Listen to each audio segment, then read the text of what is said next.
धर्म से भावात्माओं, अष्ट प्रातिहारों का वर्णन चल रहा है। अशोक वृक्ष से सिंहासन पर, सिंहासन से छत्रधारी, चबरधारी, ढोल ढमाके भगवान के बजे, उसके बाद पुष्पवृष्टि हुई। आज हम चल रहे हैं भगवान के उन अंतरंग भावों के प्रभाव की ओर। आप विचार करके रखना, आज का काव्य है 34 नंबर का। पुस्तक को तो निकालेंगे। 34 नंबर काव्य को हम उच्चारण एक बार करें। 34 नंबर भी काव्य को। शुंभत प्रभावल भूरि विभा विभोस्ते, शुंभत प्रभावल भूरि विभा विभोस्ते, लोकत्रय द्युतिमतां द्युतिमाक्षपन्ति, लोकत्रये द्युतिमतां द्युतिमाक्षिपन्ति, प्रदो दिवाकर निरंतर भूरि संख्या, प्रदो दिवाकर निरंतर भूरि संख्या, दीप्त्या जयत्यपि निशामपि सौम्य सौम्या, दीप्त्या जयत्यपि निशामपि सौम्य सौम्या। यहाँ आचार्य मानतुंग स्वामी कह रहे हैं, हे प्रभु, आपके दिव्यमान देह की उत्कृष्ट आभा प्रलय, आभा की बलय की प्रचुर कांति के प्रभा मंडल कहते हैं, जो तीनों लोकों में पाए जाने वाले पदार्थों के तेज को विकसित करता है। हे तथा उदीयमान सूर्यों की विपुल संख्या के प्रकाश के तेज को और चंद्रमा की सुंदरता को भी जीत लेता है।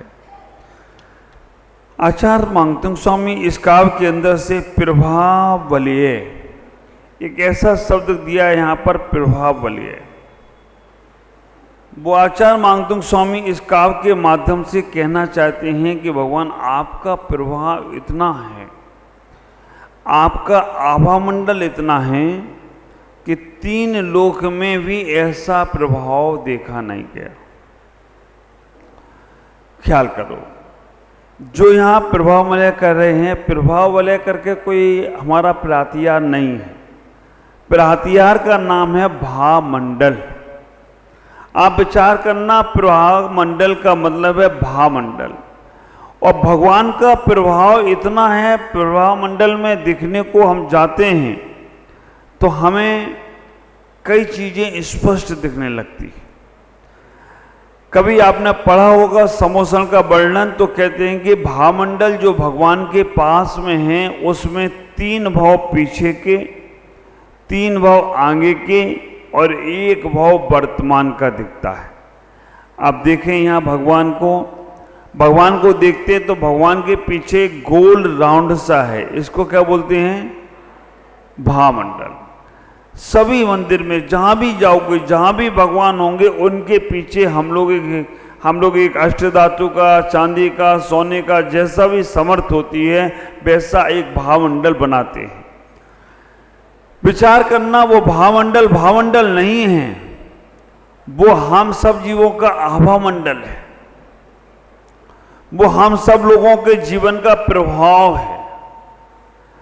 वो भावमंडल जब भगवान के पीछे लगता है तो उसमें जो भी जीव जाता है, निष्पक्ष रूप से उसको उसके 7 भाव दिखने लगते हैं। 3 अतीत के, 3 भविष्य के, 1 वर्तमान का। जो भगवान का प्रभाव मंडल में चला जाता है, भगवान के सानिध्य में चला जाता है, उसको अपना अतीत भी नजर आता है, अपना भविष्य भी नजर आता है और अपना वर्तमान भी नजर आता है। भगवान को उस प्रभाव मंडल से, आभामंडल से, भावमंडल से कोई मतलब नहीं है, लेकिन उनके पास जाने वाले का अपने आप सारा चित्रण समझ में आ जाता है। जैसे आप लोग जाते हो, गुरुओं के पास पहुंचते हो, गुरुओं के सानिध्य में जाते हो, तो आप अपने अतीत को भी याद करते हो कि महाराज हम यहाँ थे, आज आपके पास पहुंचे हैं, कल आप हमें कहाँ तक पहुंचा दोगे। ये तीनों भाव आपको अपने आप नजर आने लगते हैं। एक ही भाव में तीनों भाव अलग अलग होते हैं। ख्याल करना, भगवान का पीछे जो आभा मंडल लगा है वो भगवान के ही नहीं लगा है, वो हम सब लोगों के पीछे भी आभा मंडल है।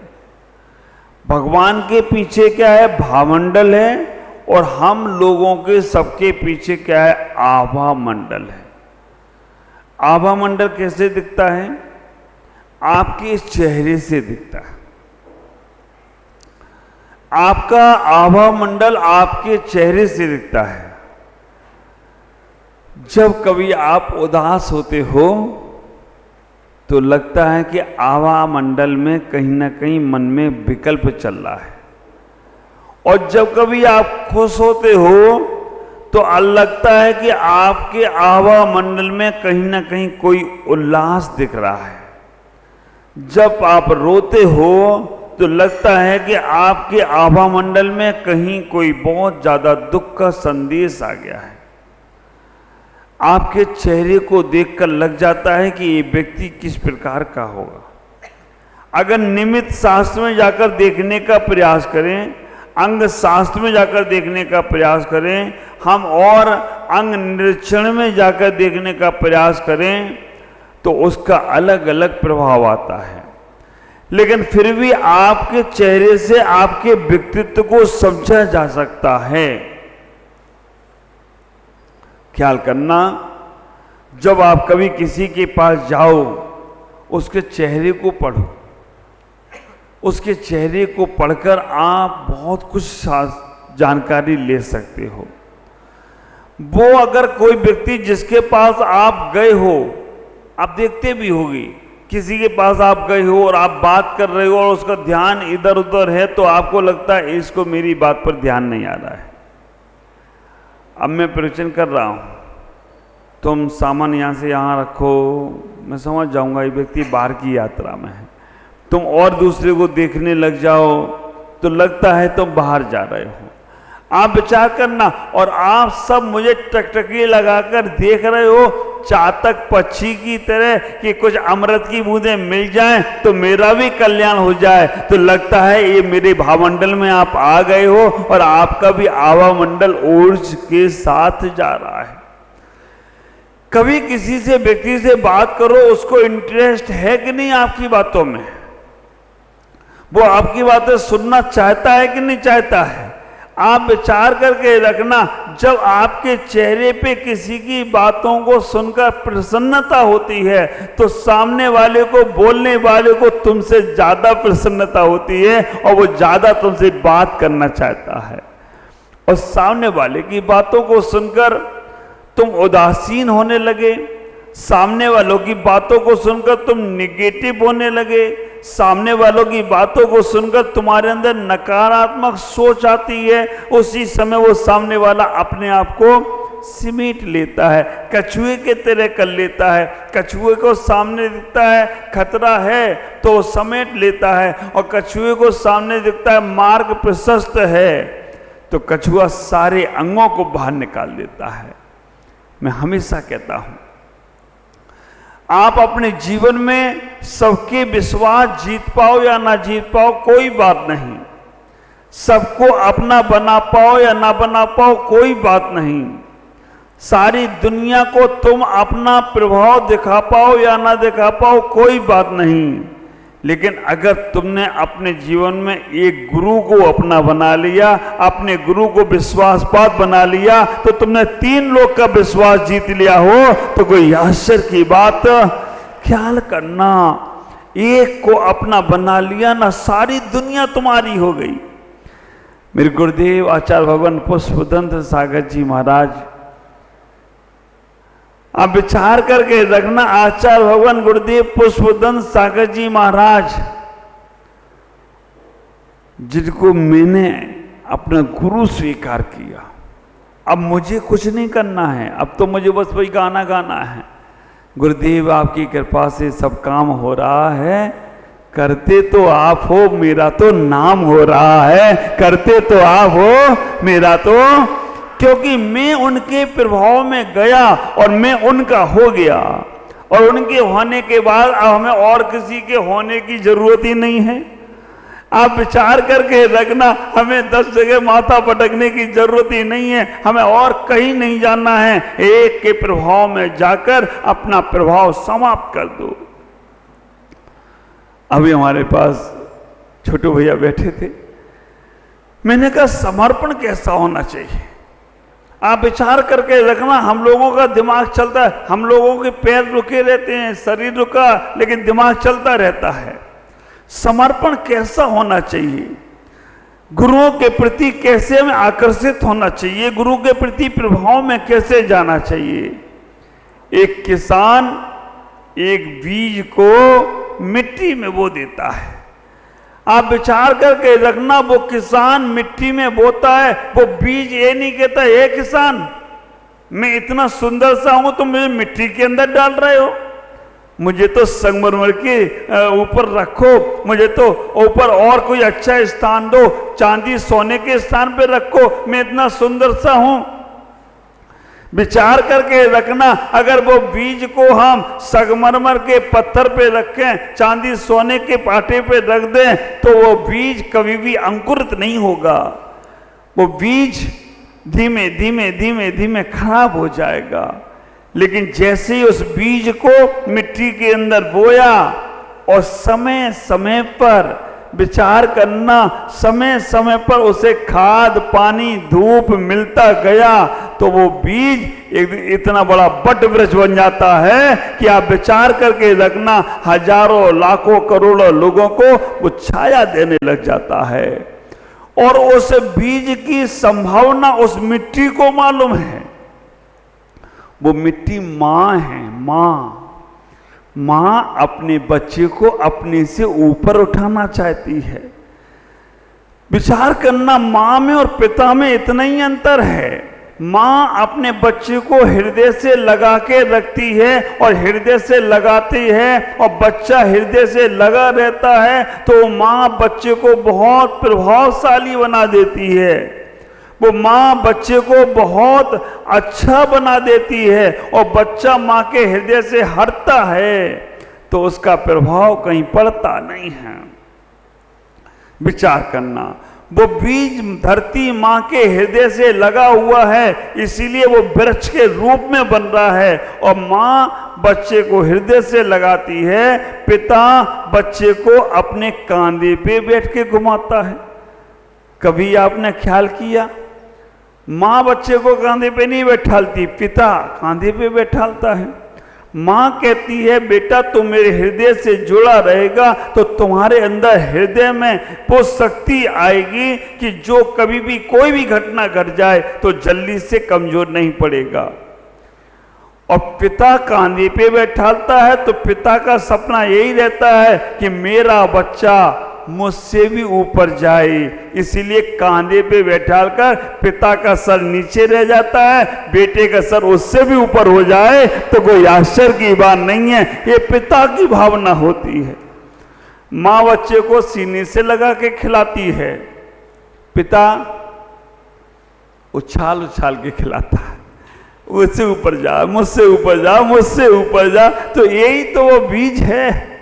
आप विचार करके रखना, जब हम गुरुओं के प्रति परमात्मा के प्रति ऐसे समर्पित हो जाते हैं, बस वो बीज जिसका कोई रंग नहीं, जिसका कोई रूप नहीं, समर्पणता का भाव किया और उसने वहां से कोई नाम ख्याति की भी चाह नहीं की, कोई भौतिक चीजों की आकर्षण की भी इच्छा नहीं रखी, फिर वो बीज हजारों लोगों को छाया ही नहीं देता है, फल भी देता है, पक्षियों को दाना भी देता है। ये दादाजी को भी स्थान देने का प्रयास करो। आप विचार करके रखना, वो बीज क्या क्या नहीं देता है, सब कुछ देता है। इसलिए अपने जीवन में इतना ही विचार करना कि वो परमात्मा का बीज हो, तुम परमात्मा का बीज हो, लेकिन उस धर्म की, उस विभाव की मिट्टी में बोने का प्रयास करो। एक चीज और बोलूं, मेरे गुरुदेव कहते हैं किसी को फूल भेंट में मत देना। गुलदस्ता बना के, बोका, वो क्या बोलते हैं, बोगा, हाँ वही जो तुम सो बोलते हो वही सही। आप विचार करके रखना, किसी को तुम्हें अगर देना है तो फूल का गुलदस्ता मत दो, उसे फूलों के बीज दे दो, तो हमेशा हमेशा के लिए उसका घर महकता रहेगा। हमेशा हमेशा के लिए जहां बीजारोपण करेगा ना, वहां सब कुछ होगा। आपका जन्म दिवस हो, आप विचार करना गुणमाला बहन, आज संकल्प कर लेना कि हमें 50 वृक्ष लगाना है कहीं पर, 100 वृक्ष, कितनी साल के हो गए उतने वृक्ष लगा देना। एक हमारी गुणमाला बहन का जन्म दिवस है, वो हैदराबाद से आई मनाने, और हमारी अमिता बहन का जन्म दिवस है, वो नाहरलगुन से आए मनाने। एक का हो गया है, एक का भी चालू है। जब हमारा जन्म दिवस हो, कहीं जाकर वृक्षारोपण करने का प्रयास करो। बीज जब बो दिया जाता है तो बीज इतनी संभावना लेकर होता है, कितना बड़ा लोगों को ऑक्सीजन देता है। ख्याल करके रखना, अगर ये वृक्ष नहीं होते ना तो लाखों करोड़ रुपए की ऑक्सीजन पूरे जीवन भर में तुम्हें मिलती, और फिर भी तुम्हारा स्वास्थ्य ठीक नहीं रहता। आर्टिफिशियल तो आर्टिफिशियल ही है ना, नेचुरल तो नेचुरल है।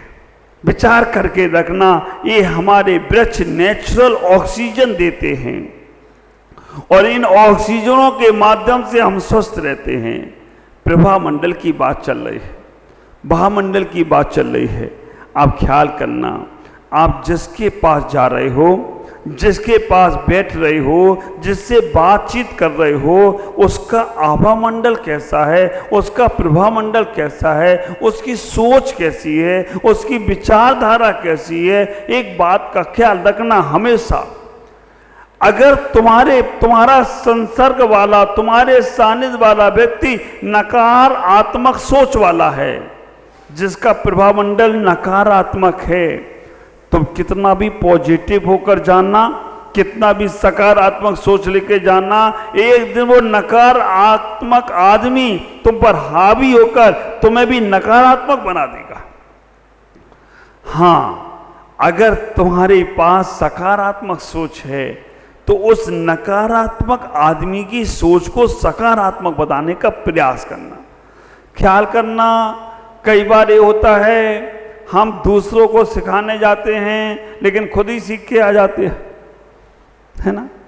अच्छी सोच अगर हमारे पास है तो हम उससे अच्छी सोच देने का प्रयास करें, क्योंकि 99% लोग नकारात्मक सोच वाले दुनिया में हैं, जिनको अगर हीरे मोती रत्न भी बरसा दिए जाएं तो भी कहते कि भगवान खजाना तो तुमने अपने पास ही रखा, बस थोड़े थोड़े बरसा दिए, इससे क्या फायदा। भारी तुम्हारी बुद्धि। आप विचार करना, इतना अच्छा मनुष्य तन दे दिया, इतना अच्छा धर्म दे दिया, इतनी अच्छी सोच दे दी, इतना अच्छा सब कुछ दे दिया, अब और क्या चाहिए। अब तुम कहो सिद्धालय ऊपर क्यों बनाया, यहीं पे बना देते, क्यों पर नीचे। ऊपर सिद्धालय तो ऊपर रख लिया और थोड़े थोड़े से गुण भेज दिए, इससे क्या फायदा। वो यही दे देते तो आनंद आता। तुम्हारी सोच को कोई बदल नहीं सकता है, इसलिए इतना ही विचार करना, जो प्राप्त है वो पर्याप्त है, उसका आनंद लो, उसको जीवन में स्वीकार करो। और वास्तव में जिस वक्त तुम्हारा भावमंडल, तुम्हारा आवाज, सोच अच्छी होगी ना, विचार अच्छा होगा। मैं अक्सर कहता हूं, गंगा में स्नान करने से तुम्हारे पाप धुलें या ना धुलें कह नहीं सकता, लेकिन अच्छी सोच, अच्छे विचार वाले व्यक्ति के पास बैठने के बाद तुम्हारे दुख दर्द दूर हो जाएं तो कोई आश्चर्य की बात नहीं होगी। अच्छी पॉजिटिव सोच, सकारात्मक सोच, अच्छे विचारधारा। और आपके पास नापने का थर्मामीटर है, कैसे नापना है। किसी से किसी के बारे में बात शुरू करो, अगर वो व्यक्ति सही सम्यक होगा तो वो कहेगा, गलत व्यक्ति के बारे में भी कहेगा कोई बात नहीं, एक गलती हुई है ना, कोई बात नहीं, उस एक गलती से उसे पूरा गलत मत सोचो। किसी की उंगली में चोट लगी है ना, तो उंगली की चोट लगी है तो उंगली में पट्टी बांधो, ना पूरे शरीर में बांधोगे। क्या करते दीमापुर वाले, अगर किसी की उंगली में चोट लगी है तो पट्टी पूरे शरीर में बांधते हैं या उंगली में बांधते हैं? रमेश भाई, सर में दर्द है, दवाई पेट में लगाना पड़ेगी क्या सर में? ये सर में। तो आप विचार करना, किसी कोई व्यक्ति की बात एक खराब हो जाए तो उस खराब बात का इलाज हो, ना कि पूरे जीवन का इलाज कर दो उसके। ऐसी तुम पूरी जीवन की, माँ की, बहन की, परिवार की सारी बातें खोल कर रख देते हो तुम तो। अरे भाई, एक पेज में कुछ गलत लिख गया तो उस पेज को हटाओ, कॉपी को, पुस्तक को, कॉपी और पुस्तक को हटाने का प्रयास मत करो। हाँ, कोशिश ये करो, पेंसिल बनकर अच्छा ना लिख पाओ तो कोई बात नहीं, रबड़ बन जाओ, जो बुरा लिखा है उसे मिटाना शुरू कर दो तो भी तुम्हारा कल्याण हो जाए, तो कोई आश्चर्य की बात नहीं होगी। अब अपने जीवन को समझना। आचार्य मांगतुंग स्वामी यहाँ कह रहे हैं, भक्तामृत के काव्य के माध्यम से कह रहे हैं, हमें अपने जीवन के भावमंडल को सुधारना है। भगवान के भावमंडल में तो तुम्हारे 3 भाव अतीत के, और कई बार तो ये होता है जब हम भगवान के भावमंडल देखते हैं, भावमंडल में 3 भाव अतीत के, 3 भविष्य के, 1 वर्तमान का। नेमिनाथ भगवान ने द्वारका जलती हुए देख ली, और द्वारका जली नहीं और जलती हुए कैसे देख ली? ख्याल करना, द्वारका जली नहीं और नेमिनाथ के भावमंडल में, नेमिनाथ के ज्ञान में आ गया कि द्वारका जल रही है।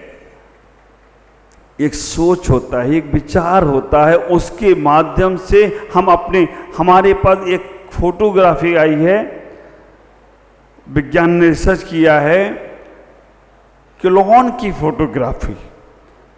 अगर कली की फोटो खींची जाए तो उसमें पुष्प खिला हुआ दिखता है, कली की फोटो खींची जाए तो उसमें पुष्प, क्योंकि जिसके अंदर जो संभावना होती है वो चित्र उस संभावना का खींचता है। ख्याल करो, एक्सरे में तुम्हारा कुछ भी नहीं आता है, क्या आता है? अंदर की हड्डियों की जानकारी। एक्सरे जब खींचता है तो उसमें अंदर की जानकारी आती है, और फोटो जब खींचती है तो बाहर की जानकारी आती है। और जब परिणामों की फोटो खींचती है तो न अंदर की जानकारी और न बाहर की जानकारी, तुम्हारे भवों की जानकारी उसमें हो तो कोई आश्चर्य की बात नहीं होगी। ख्याल करना, एक्स्ट्रा देखना, इन आंखों से तुम देख सकते हो, और तुम्हें भी नहीं, उसके लिए भी डॉक्टर चाहिए। फोटो देख सकते हो, लेकिन परिणामों की जानकारी भावमंडल के माध्यम से यहाँ दिखने का प्रयास होता है।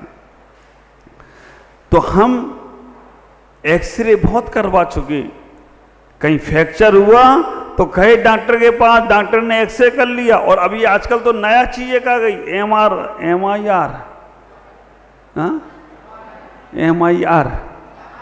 MRI, नाम भी ऐसे MRI, उसमें और अंदर की सूक्ष्म जानकारी।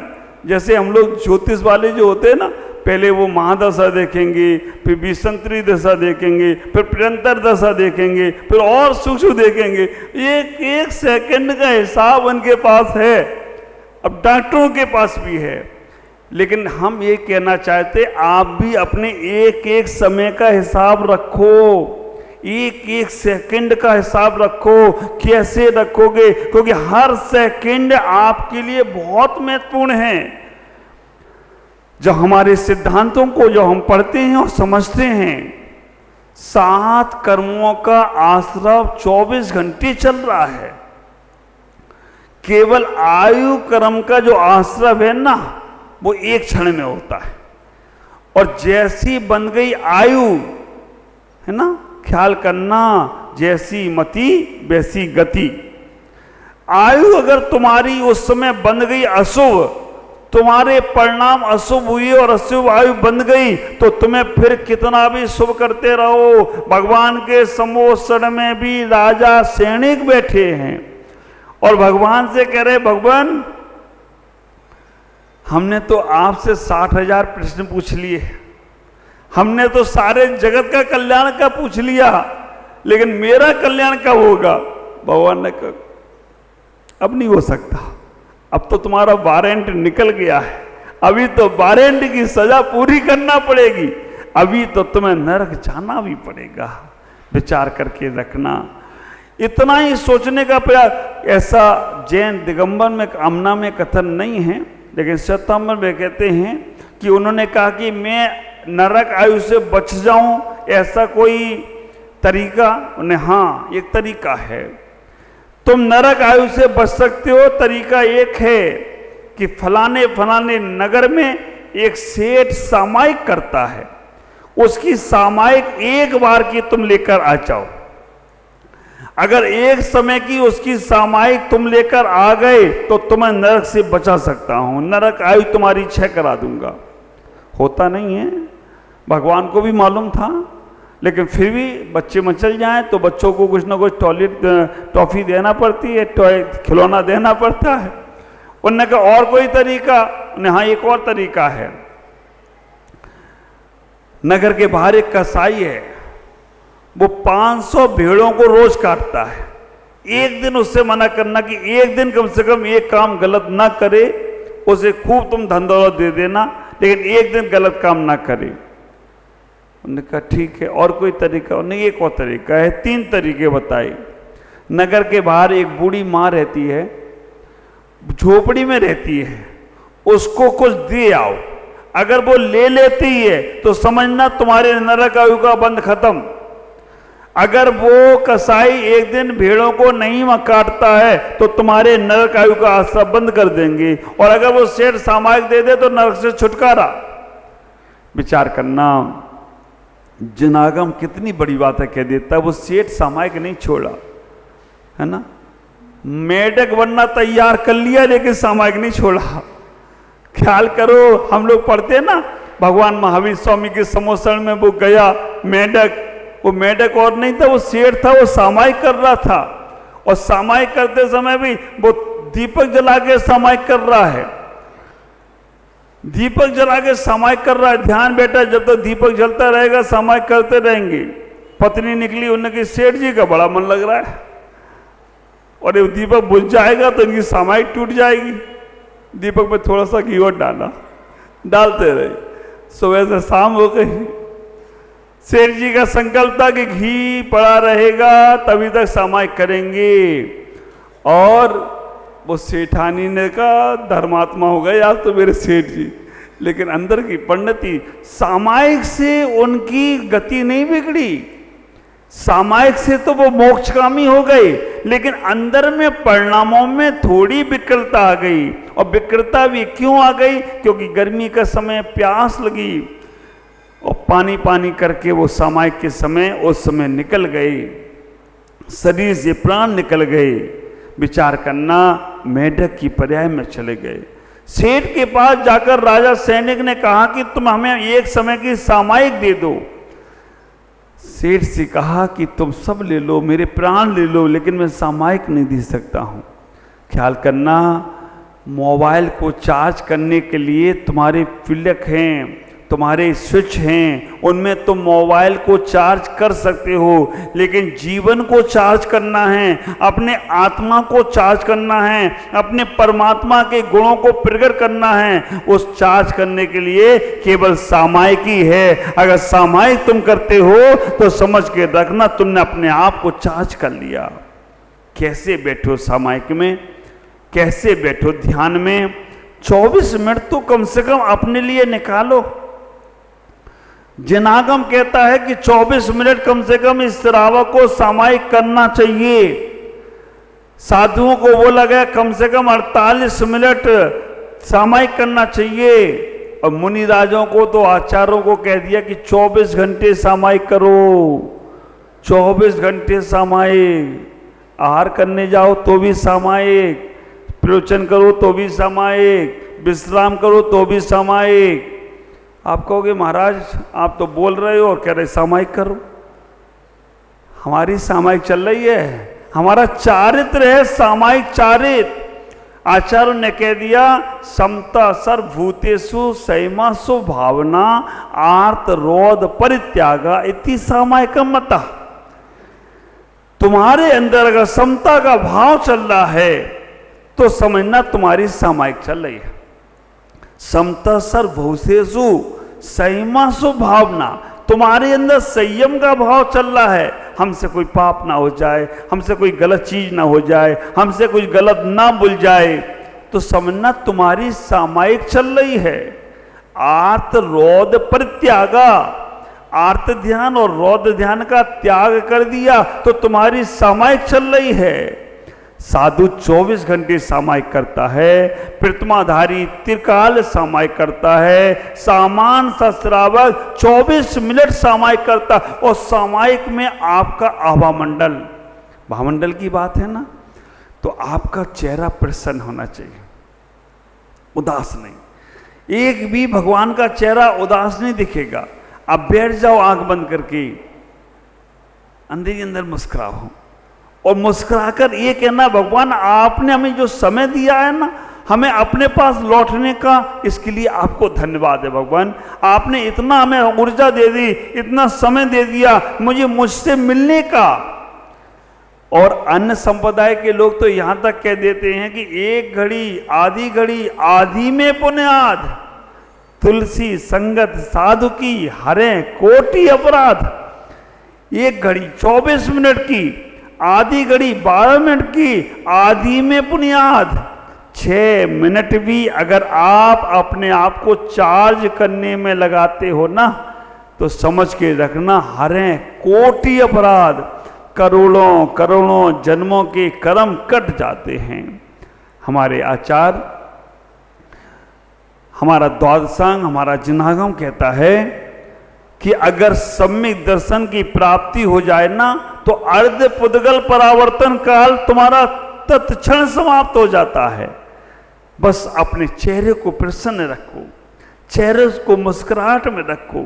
कभी भी चेहरे को उदासीन और चेहरे पर गंभीरता और चेहरे पर इस प्रकार का भाव, गंभीर व्यक्ति भी चेहरे पे मुस्कुराहट रखता है। ख्याल करना, हमारा जितना आनंद भरेगा उतना हमारा जीवन आनंदित होता जाएगा। विचार करना, संकल्प हमें अपने मन में ये बनाना है कि भगवान हमें आपके आवा मंडल जैसा हमें अपना, क्योंकि हमारा पूरा दर्शन हमें दूसरों को देखना है, तो हमारे चेहरे से ही पता चल जाए ये मेरा आत्मीय है या मेरा दुश्मन है। दुश्मन के सामने जाते हो, चेहरा कैसा होता है? मुझे तो कई बार आश्चर्य ये लगता है, जिससे तुम्हारा मन मिला हुआ है, जो तुम्हारे प्रति समर्पित है, जो तुम्हारी बातों को मानता है, उसके पास जाते हो तो उदास चेहरा भी खुश हो जाता है, प्रसन्न हो जाता है, आनंदित हो जाता है। और जिससे मन ना मिला हो, जो तुम्हारी बात ना माने, जो तुम्हें कभी भी कुछ गलत बोलता रहे, तुम्हारी दुश्मनी हो जाए, वो व्यक्ति आकर, तुम पूजा कर रहे हो और आकर बगल में बैठ जाए, आहार दे रहे हो और तुम्हारे पास आके खड़ा हो जाए। मैं कई बार देखता हूँ जिससे मन ना मिला हो ना, और वो आ जाए तो धीमे से कौनी चलती है, इसको साइड से करो। आप विचार करके देखना, और जिससे मन मिल जाए उसको तो अंदर चौके में ही जा, महाराज का आखिरी यार चल रहा है, बराबर दे के आ जा, तो कैसे काम चलेगा? भगवान की भक्ति करने जा रहे हो, पूजा करने जा, इतना विशाल करो अपना चेहरा, इतनी विशाल करो अपनी सोच। भगवान तुम्हारे साथ भाव दिखा रहे हैं, और आप विचार करना, आपको अपने अनंत अनंत भवों को देखने का प्रयास करना है। तुम्हारे भव कैसे होंगे? जैसे तुम्हारे भाव होंगे। भाव नाशनी होते हैं। अगर तुम्हारे अच्छे भाव हैं तो तुम्हारे अच्छे भव होंगे, और तुम्हारे भाव ही अच्छे नहीं हैं तो फिर भगवान दिखाते रहेंगे, वहां पर भावमंडल में देखते रहोगे, तुम्हारे अपने भावों को देखते रहोगे। इतना ही ख्याल करना, अपने जीवन को व्यवस्थित करना, अपने जीवन को सोचने का प्रयास करना। आचार्य मानतुंग स्वामी यहाँ भावमंडल की बात कर रहे हैं। प्रवाह मंडल, प्रवाह वलय, भगवान के प्रभाव में जाने के बाद दुष्ट से दुष्ट व्यक्ति भी सज्जन को प्राप्त हो जाता है। वो सेठ ने सामयिक नहीं दी। दूसरे नंबर पे चंडाल, उस चंडाल के पास गया कि तो आज के दिन भेड़ मत मार। उसने कहा नहीं, वो तो मेरा व्यापार है, मैं तो वो करूंगा, तुम्हारे पैसे नहीं चाहिए। उस काल कोठरी में डाल दिया गया उसे, चंडाल को। आज तू भेड़ नहीं मारेगा, ठीक है, डाल दिया। लेकिन जब शाम को पूछा उससे कि आज तो तूने एक भी भेड़ नहीं मारी, उसने कहा पूरी 500 मारी। कैसे? मैं मन में विचार करता था, एक भेड़ आई और इसे ऐसे मार दिया। एक भेड़ तो मन में मां विचार करके ही उसने पूरी 500 मार दी। वो सेठ राजा सैनिक ने कहा कि अब क्या किया जाए, आखिरी उपाय बचा है, बूढ़ी माँ के पास चलता हूं। बूढ़ी माँ के पास गया और कहा कि बूढ़ी माँ से मिलना है। बूढ़ी माँ की बेटी थी, पोती। उसने कहा माँ अभी ध्यान में बैठी है, भगवान की भक्ति में बैठी है, भगवान की पूजा में बैठी, अभी नहीं मिलेगी। सेठ ने कहा कब मिलेगी? राजा सेठ ने कब मिलेगी? उन्होंने कहा माँ का धर्म ध्यान करने का, बैठने का समय तो मालूम है, उठने का समय नहीं मालूम। हाँ, आप विचार करना। अभी आप लोग कभी मंदिर जाओ ना, कोई रास्ते में पूछ ले आपसे कहाँ जा रहे हो, कहते मंदिर। कब आओगे? यूं गया यूं आया। जाने का तो अपन कम, आने का तुम्हारा शुरू हो गया आश्रम। तो विचार करके रखना, इतना ही सोचना, भगवान के पास जा रहे हैं, जब तक मन लगेगा तब तक रहेंगे और मन नहीं लगेगा तो आ जाएंगे। हम तो इतना ही कहते, ध्यान करने के लिए ज्यादा समय ना होना, नहीं बैठो। आप जितना समय फ्री मिले 2 मिनट के लिए भी बैठ जाओ, बस। उस वक्त कोई और नहीं, तुम और तुम्हारा भगवान, और भगवान भी नहीं, तुम ही भगवान। भगवान आत्मा है ना। कभी आपने कहा कि मैं भगवान आत्मा हूं? हम साधु लोग कहते रहते हैं भगवान आत्मा, भगवान आत्मा। तो विचार करना, बिल्कुल निर्विकल्प। उस बूढ़ी माँ का समय उठने का नहीं मालूम था। सेठ ने कहा पोती से उसकी कि जे मैं धन दौलत लाया हूं, ये रख लो, ये बूढ़ी माँ को दे दो। उठाओ, इसको नहीं चाहिए मेरे को। क्यों? हमारे पास जरूरत नहीं है। उन्होंने कहा खाने का सामान है, उन्होंने कहा आज का है, कल के लिए रख लो। आज की चिंता है, कल की चिंता हमें करना नहीं है। जिसने भेजा वो कल की भी चिंता करेगा। विचार करके रखना। राजा सैनिक हार गए। ये कथानक कितना सत्य है मालूम नहीं, लेकिन इसमें तथ्य पूरा है। तो जब तुम्हारी कोई आयु का बंध होगा ना, वो एक क्षण में होगा, 1 सेकंड में होगा। इसलिए हर क्षण को सामायिक में बनाने का प्रयास करो। और सामायिक का मतलब हमें आंख पे हाथ रखकर, आंख बंद कर कर बैठने का तात्पर्य नहीं है। हमारे परिणामों की विकल्पता दूर होना चाहिए।